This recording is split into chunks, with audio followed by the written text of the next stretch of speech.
Hey guys, so we've got some steaks here. We're gonna get ready for dinner tonight. I've actually got 2 of these fillets. So we got 2 fillets, we got a ribeye here. We're gonna get these ready for dinner. We're gonna cook these totally and entirely different. A ribeye is either gonna get what I call salt steaks, which is cast iron salt on a really hot cast iron grill. You sear it down, flip it over, sear it, pull it off, let it stand for 10 minutes, cut it.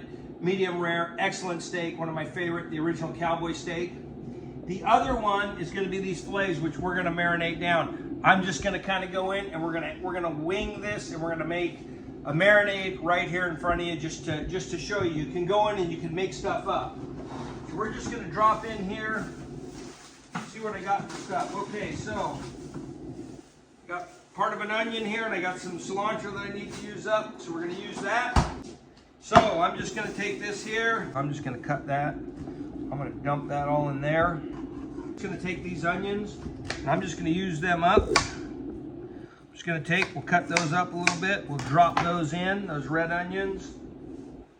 Put those red onions in there. Now, take some sesame seed oil. We're going to drop that in. Be pretty liberal with that. We'll come back, rice wine vinegar.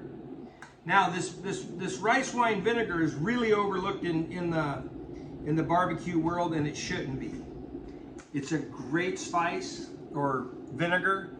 It's got a different flavor profile that will complement these fillets really nicely. I'm just going to give a touch of mirin just because I want a little bit more sugar. So that's it, just a splash of that. I'm gonna add a splash of soy sauce. Soy sauce can be pretty strong, so I'm just gonna put a splash of that in. Now, just for fun, I've got a couple of lemons that I zested earlier today, so I'm just gonna take them. I'm gonna put that in. Now, one thing I wanna point out, not that on these steaks we need to do it, but let's just say you were cooking a flank, a chuck, a skirt, something like that, a culotte steak. One of the steaks that's got a little more fibrous material in it, it's going to be a little tougher. This marinade is awesome for it. You could add ginger to it. We're not adding ginger because we don't have it. I just kind of am winging with the ingredients that are here at my fingertips in my kitchen. So the reason why all these ingredients are going in is, what will happen is that vinegar, that citric acid, mixed with that cilantro, those onions, all those things will start working on this. Some of the things you can use for some of those tougher cuts we just named, buttermilk, yogurt, the enzymes in the dairy will break those fibrous materials down and make them really work on tenderizing them. We don't need to tenderize these anymore. We just want to add some flavor profile. This will do it. So we're just going to kind of keep going here. I'm going to add a little bit of olive oil. We'll finish this olive oil off here. It's a good high-end Cobram olive oil. So I'll add that in. We'll add some salt, a little Lowry's garlic. I'm going to add some pepper.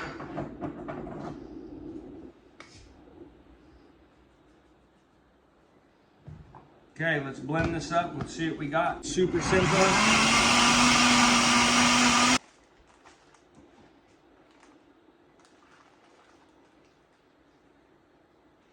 Bam, and that's your marinade. We just literally made that up right here in the kitchen with these ingredients at our hands in 10 minutes. Okay, so we got our fillets marinating. The ribeye, I'm just a big fan of salt and pepper on a ribeye. You just can't go wrong with just complementing this flavor here. I'm a simple, stupid kind of a guy. This has been around for years, it's worked, and you just can't go wrong with just a good salt and peppered ribeye, seared hard and put together. I like salting these down an hour or so before, letting that salt work on that. I'll just put that in. We'll wrap that guy up in some cellophane. And we'll chill this guy way down in the fridge. And I might even put it in the freezer for 20 minutes before, just to get that good sear on it. Bam, bam, bam. And that's it. That's all we're doing with it. Like this video, go ahead and hit that like button below. Share it to your friends. If you want to see us on Instagram and Facebook, you can find us there at Knotty BBQ. And if you want to visit our website, go to knottywoodbbq.com. Happy grilling.